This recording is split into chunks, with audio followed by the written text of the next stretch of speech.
Greetings and bienvenue, Midnight Crew. Thank you for returning to this broadcast, and welcome to new viewers joining us for the first time. If you like a video, then feel free to subscribe. Hey guys, has anyone ever heard of a story or legends with these things called the Piskopu?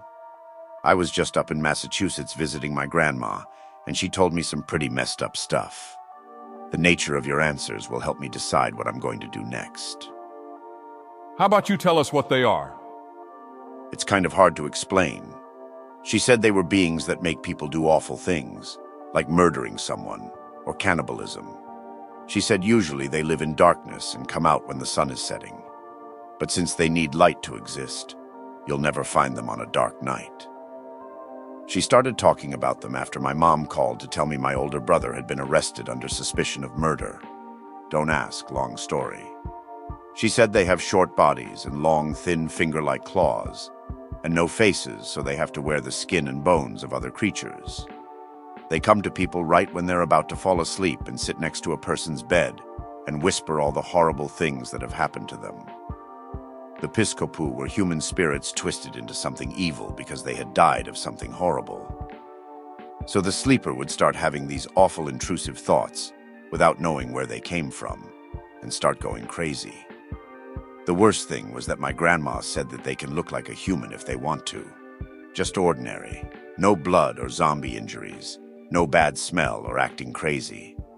They can look just like you or me, and you would never even know, until they start telling you horrible things. Almost sounds like what the Native Americans call a skin walker. Might want to look down that path. There will always be things that go bump in the night. Looking at this, I realize I'm all over the place and I haven't explained myself. So let me start over. My grandma is from Massachusetts. I live in South Upstate New York, so driving to visit her is really no big deal. She's funny, has a mouth on her, and shit talks just about every man over the age of 30 she sees. Well, except her grandkids, who she loves, and even then, she's definitely told me I was a dumbass before, because I was being a dumbass. So despite her being extra salty, she's also this amazing wealth of knowledge about the area she lives in and the history of her original people. So her saltiness is broken up with these surreal tidbits of information, like saying the guy who decapitated a kid on a bus a couple of years ago was possessed by a Wendigo, and then proceeded to tell me what actual Wendigo were like, rather than what you see on Supernatural. Also, she's a great excuse to get away from the rest of my family. My mom is a super enabler, and my big brother is an entitled piece of shit. Don't get me wrong, I love him and everything, but it came as no surprise when a trooper stopped by the house asking if we knew his location, because he was a person of interest in the deaths of 3 other guys about his age, 25 to 30-ish. He can be super nice and quiet like 90% of the time, but say one wrong thing and he's pissed. I've seen him wreck people's stuff just because they happened to be around him when he got angry. My dad doesn't put up with his bullshit, so there's a lot of yelling, constantly, over the stupidest shit. The house is big, but not big enough to dodge hurled Xboxes and shit, so I like to visit Grandma whenever I can. Recently, he moved in with his girlfriend because Dad kicked him out of the house. Why Dad kicked him out is basically the same shit. Dad was yelling at him, Jeff, my brother, that he needed to get a better job than trying to make himself a YouTube star. It's not that my brother doesn't make any money, but it's not regular, and he's more expensive than he's productive. But anyway, he's got this long-term girlfriend, Charlene, so Jeff just spurgs out and says he's going to move in with her. Mom really likes Chuck. People in rural areas have such unappealing nicknames I'll never know. I'm known as BJ, for example, because I'm Robert Jr. and my dad's BS ha ha ha, because she thinks Chuck is good for Jeff. My dad thinks Chuck is just plain weird, which, don't get me wrong, she is. Her family is like some sort of weird Amish-type farm, but without the religion. And she has the weirdest, most communist worldview of anybody I've ever met living in a capitalist society. She's super positive, which is kind of heartbreaking considering the kind of hellhole she lives in. The family farm is held together with spit and good wishes. Their house should be condemned because there isn't a spot in the house that isn't uninsulated, has a soft spot in the floor, has a broken window, and isn't covered in dust cobwebs or mold.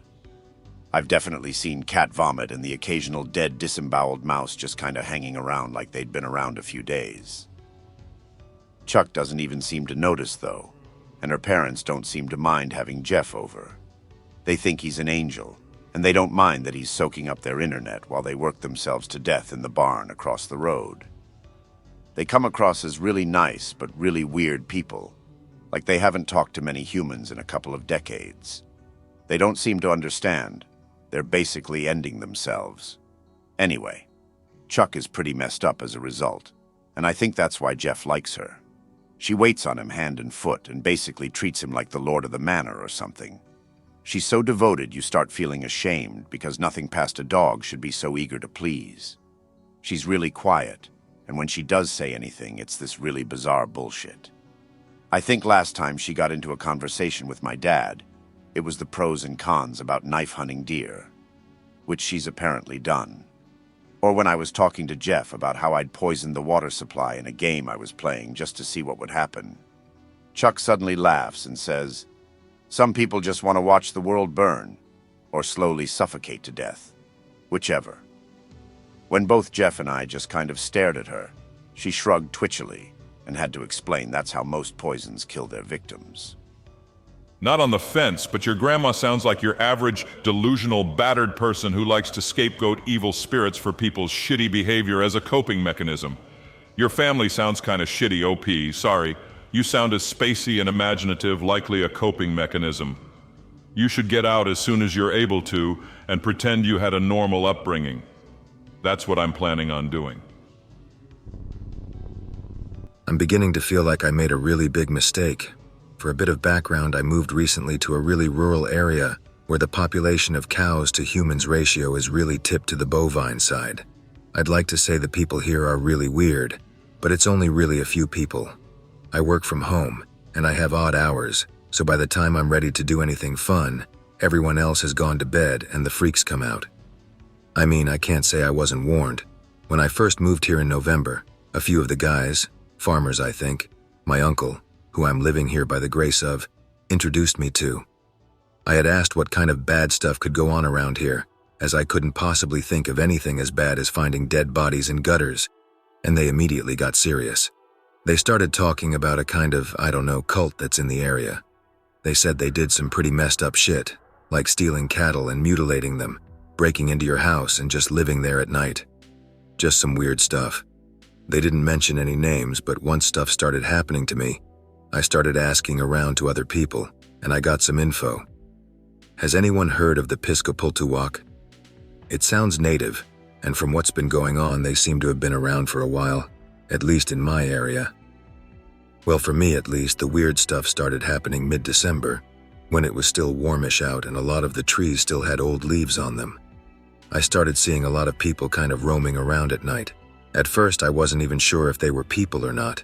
There's a stand of woods across the street from my house, and when I get a break from work, I like to go out and stretch my legs and have a smoke. So, because it's about 8:30 at night when I get a break, I go out to the front porch. As I've been warned multiple times, I don't want to meet the wildlife that goes bump in the night. I was halfway through my first cig one night when I heard some god-awful smashing in the woods. I kind of froze and waited, wanting to see if I should book it into the house, and half wanting to see the mythical coyotes people around here hate so much. The crashing continues, and then I see the tall weeds next to the road swishing violently back and forth, and then about 6 or 7 people materialize in a line pushing through the grass. They all stand at the edge of the road and just watching me. At first, I thought they might have been some sort of animal, like a deer or something, because I keep seeing flashes of eyes being reflected, and since it's pitch black 10 feet from the house. And then when I catch them kind of moving back and forth, jostling, I catch that they're people, because even though it's pitch black, my house has an outdoor light attached to a telephone pole about 20 feet behind the house and gives it a sort of half-light. When I did realize they were people, just standing there, I immediately put out my cigarette, went inside and locked the doors and windows. I called my uncle, and he sounded a little unhappy and uncomfortable. He said it was probably just some kids messing around, and they'd leave soon and just ignore them. Soon after that, about 9 o'clock or so, The group moved across the street and into the driveway. They start trying to peer into the windows, try the doors they can get to, and one even starts rattling the propane pipe. Eventually, they get bored and settle in the driveway. From where I was hiding upstairs watching them from a window, I could tell they were all crouching on their heels, scattered around. I couldn't really make out any distinctive features, despite the fact they were then sitting in the light from the halogen lamp. I could tell if one of them was male or female, for example, based on their outline, or if someone had long hair, but other than that, they were just amorphous shadows. Eventually, maybe an hour later, they picked up and moved off across my lawn, through the field behind my house and towards the woods. This started becoming a regular occurrence once it happened that first night.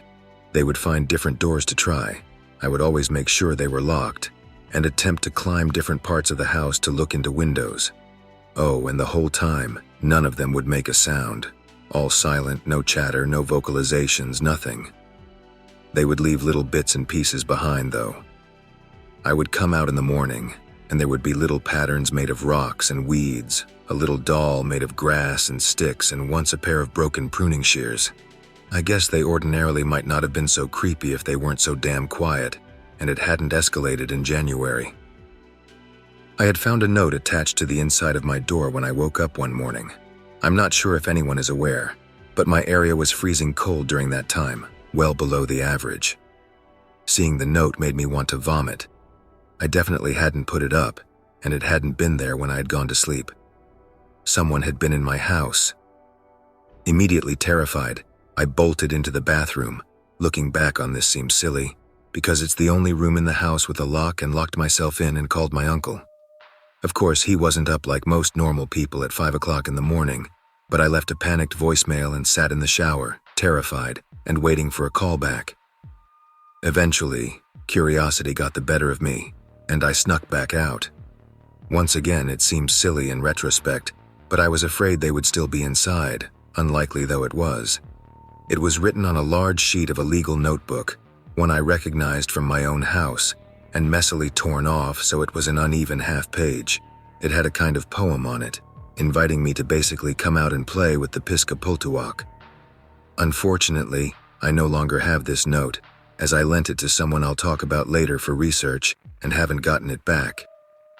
Anyway, around 7:30 my uncle rolls up to my house in his gigantic pickup and knocks on the door. I let him in. I'm still in boxer shorts and haven't gotten dressed, and I feel like an idiot because I've basically calmed down at this point. He's very agitated, however, and he's brought a 16-gauge shotty with him. He basically steps up, asks me if I'm all right, and when I say I am, tells me I should get a deadbolt for my bedroom. I feel increasingly more stupid and frightened by the minute. I awkwardly tell him it's probably just some stupid kids messing with my head. I notice, looking past him then, that there's a girl riding in the passenger seat of his truck. She seemed familiar to me, though I couldn't place her. Once again, I feel stupid for not asking my uncle who was with him, but my nuts were freezing off and I felt pretty stupid. The girl seemed more than a little odd. She had crawled to the driver's side seat and was watching me past my uncle, head curled drastically to one side. She had a lot of very thick hair, which was the only thing that really stood out to me at the time. My uncle and I said our goodbyes, and he told me to call if anything else showed up. Luckily, nothing would happen for a few more weeks, until my uncle had gone on vacation to visit his father, my grandfather, in another state. I had already pushed the weird incident to the back of my mind. Some friends from the area were coming over to hang out with me, so I was feeling pretty good. In the beginning of the night, at least. Many of you are probably wondering at this point why I hadn't called the police and given them the details of a break-in. Well, as it so happens, I had a chance to speak with a state trooper around this time. He was at my uncle's workplace and was the kid of a family friend, and dropped by to say hello. As the dude is from the area, he listened and nodded sympathetically, and basically told me unless I myself was in danger, they couldn't really do anything. So, back to my night of fun. My friends started showing up around 5:30, since they're mostly in their early 20s and unemployed with not much to do. I know them all except their dates, and we all start having a good time playing games and eating. I keep catching one girl who came in with my friend Bill. I was assuming she was his girlfriend, though Bill never mentioned or noticed her. She kind of hung around behind him most of the time, except when she would go and lurk in the kitchen, and once in the wood room, which I thought was a weird as hell place to go, since it's freezing in January with no insulation. But Bill isn't a great person to be in a relationship with. He basically ignores his girlfriends, doesn't introduce them or anything, just brings them along, so I thought this was just the case. When everyone is packing up, it's already nearly 11:30 at night. I notice Bill's girlfriend is missing and ask him where she went.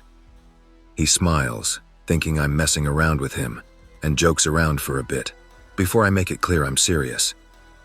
Who was the girl that came in with him and hung around him most of the night? He didn't know. No one knew, in fact. When they asked me to describe her, I did with an increasingly sinking feeling. Small and blonde with a lot of curly hair, quiet and kinda weird. No one had anything to say. No one noticed her there, arriving or leaving. I asked them, a little freaked out, to search the house and make sure she wasn't there. But it was like she had never been there in the first place. We even checked the wood room, turning on the light and looking around. I had realized at this point she had been the girl in my uncle's truck and started feeling less creeped out and more confused. I told everyone she was just someone my uncle knew, and after asking me to describe her again, said she was a cousin of mine. She probably had been in the area and just swung by. It didn't explain why she hadn't introduced herself or acted so weird, though. It was around midnight when I started hearing the noises coming from the attic space at the end of the hallway, facing my bedroom. At first, I had thought it was part of my dream. I'd basically hit the bed at 11:45 and fallen immediately to sleep and dreaming. When I heard the scratching, I was pulled out of sleep and only vaguely conscious of the world around me and the sound that had woken me up. I had almost been about to go to sleep when the scratching came again, like claws through insulation, and it was coming from very close by. I turn on the light beside my bed, which lights up part of the hallway, and sit up to look. For some reason, I had been sleeping with my bedroom door open. The hallway is empty. There's nothing in the stairway, thank God. I watch to try to figure out where the sound is coming from, and it comes again. And I realize it's coming from the unfinished room at the end of the hall. It's really too small to be a room, so I had been using it for storage. The door is too small to walk through standing, so you have to crouch, and one of my predecessors had enough foresight to put a nice, heavy latch on the door. I had thought it was odd to begin with. What was going to try to open it from the other side? After a few seconds, something rammed up against the door, making it heave. The latch, new and strong and made of steel, didn't budge an inch. And then there was a sort of sound that I can't describe. It was almost chittering, but it sounded like words. I leap up, slam my bedroom door shut. Just a raccoon, I told myself. A big bull raccoon who had found a way into the attic and was making itself at home. I put the nightstand in front of the door to block it, put my headphones in, and eventually fall back asleep. I wake up at some point during the night seeing the door partially open. For some reason, this doesn't alarm me or make me wake up. I notice, mostly asleep, it's the girl from before, or I think it is. She's sitting, crouching in the hallway in the dark, writing on something. At the same time, she's watching me. I can't remember making out anything about her, though, so I don't know why I'm so sure it was her. All I could really see was a crouching shape, and occasionally the flash of light when their eyes caught light coming from my clock in my bedroom. When I woke up, I was much less calm. I felt like shit.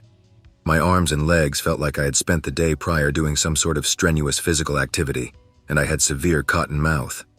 I sat up feeling incredibly exhausted, and remembering the asshole raccoon from the night before, and hoping it hadn't made it outside. And that's when I noticed the door to my bedroom was open again. And so was the door to the attic. For some reason, I got up instead of just closing the door and calling my friends.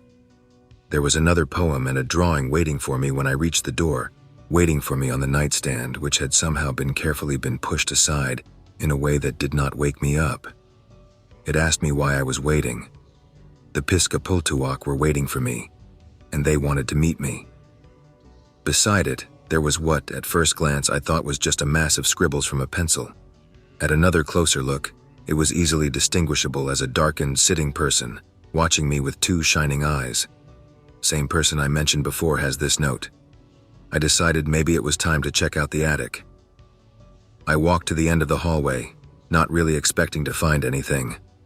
Well, there were no people there at the very least. Just past the beam that serves as a threshold was a little tin candy box. It was old and faded as hell with a little more on top. "Piskopu, we wait for you," it said. I went back to bed, shut the door, and lay there for a very long time. I remember feeling very alone, even though I clearly wasn't. Eventually, my funk was broken by my phone blowing up with messages. My friends wanted me to meet them at a local eatery for breakfast. They had some people they thought I should meet. As you might guess, I had no interest in functioning like a human being yet, but they were so persistent I got up simply to shut them up. Downstairs, my cozy house seemed alien to me. Things were out of place, subtly moved from where I had left them. I left the house as quickly as I could after getting dressed. Despite not having been to the area in my adult life, I could remember where the eatery was from when I was a kid. My friends were all standing around their cars chatting, with a few more people I didn't recognize. I was introduced as we stood out in the freezing cold to their college friends, people who were doing Indian studies. Around eating and ordering, I described what was going on to me and the notes I was given. They agreed it sounded like the cult that was indigenous to their area and also seemed uncomfortable with the information. Apparently, people frequently went missing each year after gaining the interest of the Piskopu. One of the girls was unhappy with everyone's assessment of the cult as being dangerous. According to her, they never really hurt anyone, but no one really knows what happens to the people they want. This really doesn't answer a lot of questions, as you can probably see. At this point, the answers had only generated more questions, leaving me with an uneasy feeling. I let everyone know about the girl. They seemed upset with this new development. Apparently, the girl had been known in their circle of friends forever, and had started acting strangely only just recently. To the best of their knowledge, she had basically disappeared sometime last fall. People see her wandering the area, but for whatever reason never seem to be able to talk to her. Around 2010, I saw something in my house. I was up studying. It was around 2 a.m. I had my 160-pound Roman Rottweiler sitting on the bed with me. For reference, he wasn't really scared of anything. He was well trained and always followed my commands without hesitation. He's also a very friendly dog, despite the reputation of Rottweilers being more of a loves the family, but suspicious of others' breed. Normally, when there is a bear outside, he can tell, and he'll give me that low, quiet growl and walk to the door. I let him out, and he'll chase it off. He knows to not pursue or attack it. He doesn't even react to deer in the yard because he knows they're no threat. Back to my studying. If I remember correctly, it was bovine anatomy. I had finished my notes and decided to change my music. All of a sudden, he starts whimpering. He doesn't really do that unless it's something serious. Once when he got bit by a snake, and the other time was when a tornado got close. I loved him, patted him, and told him to stop that whining. I guess it didn't click at the time that something might have been wrong. He jumps up suddenly, posted up, teeth showing, guttural growling, and his scruff is on end. He's staring at my bedroom door, so I look to see what it is that has him so freaked out. This thing was about 3 feet tall. It had a pointed nose and ears. The eyes were long and bloodshot looking. The pupils were way bigger than they should have been. Looking at them was like staring into a dark hole. Its hair was long and matted, really dirty looking. Its arms, hands, and feet seemed longer than they should have been. I couldn't tell exactly what it was wearing, but it looked like some kind of hooded poncho that was tattered and covered in mud. Its skin was almost an olive color, but was covered in dirt. The lips were extremely thick, and it had a kind of smirk on its face. I couldn't even move. I just had a hold on my dog. Unable to speak, I'm sitting there just staring at this thing. Then it fucking smiled at me, revealing sharp teeth. When I say sharp teeth, I mean it looks like when a person files their teeth into points. All the while, my dog is still growling like I've never heard. I buried my head in my dog and didn't move for what felt like hours. In reality, 10 minutes had passed. I guess that kid part of me came out and I was doing the equivalent of hiding under the blanket so the monster can't get you. Even though I was terrified, he seemed to calm down after a while and I looked up. This thing was gone. I grabbed him by the collar and drug him through the house with me so I could make sure all the doors and windows were locked. My front door was wide open when I made it into the living room. I didn't sleep that night, and I didn't sleep well for a good while after that. I was afraid this thing would come back. I noticed after the incident, I started waking up with my dog laying over my body like he was trying to pin me.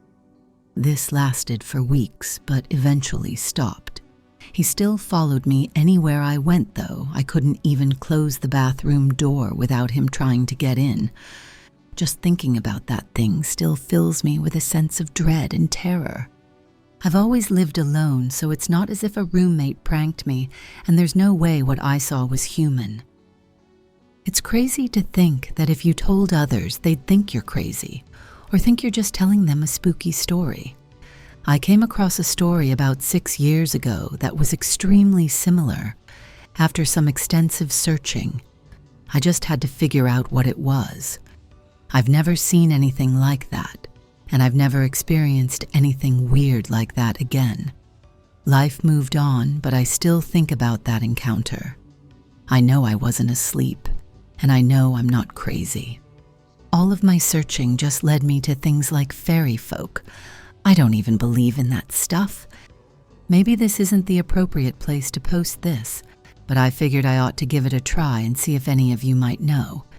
Sorry about the poor structure. This is a bit of a rant. I've never really told people about this, and it has my mind buzzing. After someone suggested it was a troll, I Googled sightings in my area. A few counties over in 2008, a woman claimed to have seen something that is similar to what I saw. There are also other reports, mostly involving encountering these things on the road. But they seem to be larger in stature.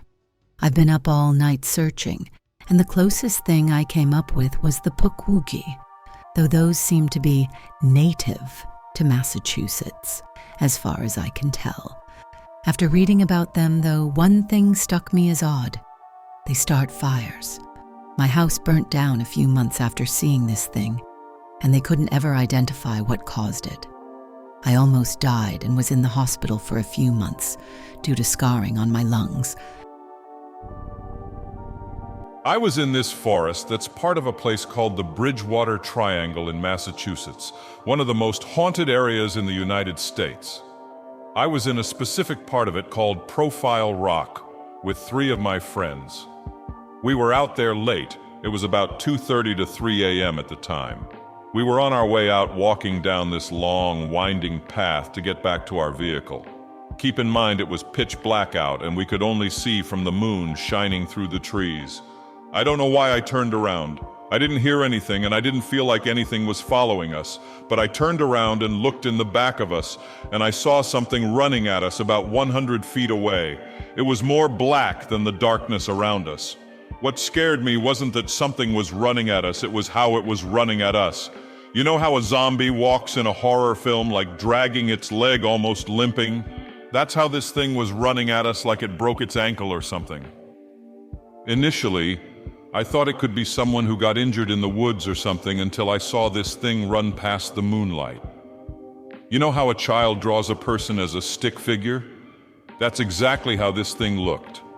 It had no facial features and no face, just a completely blank-like stick figure. Its body looked the same from what I could see, no definition or anything. I called my friend who was closest to me in a panicked voice. He glanced in the direction I was looking, which was now a moonlit area, and I could tell by his facial expression that I wasn't seeing things. We both took flight and started running. My other 2 friends were up ahead and shot around and asked us what was wrong, to which I replied, "Just run!" I didn't look back once until we were right near our car. It was gone like it was never there, even though by then it would have certainly been on top of us. I'll never know exactly what that was, but I did Google Black Stickman sightings and was horrified to find out that multiple people all over the world have seen something just like it. Sometimes the unknown is better left unknown. I hope that you enjoyed tonight's broadcast. If you enjoyed tonight's story, then please subscribe to the channel as more Greentext will appear daily. A new broadcast will appear when the clock strikes midnight Central Time.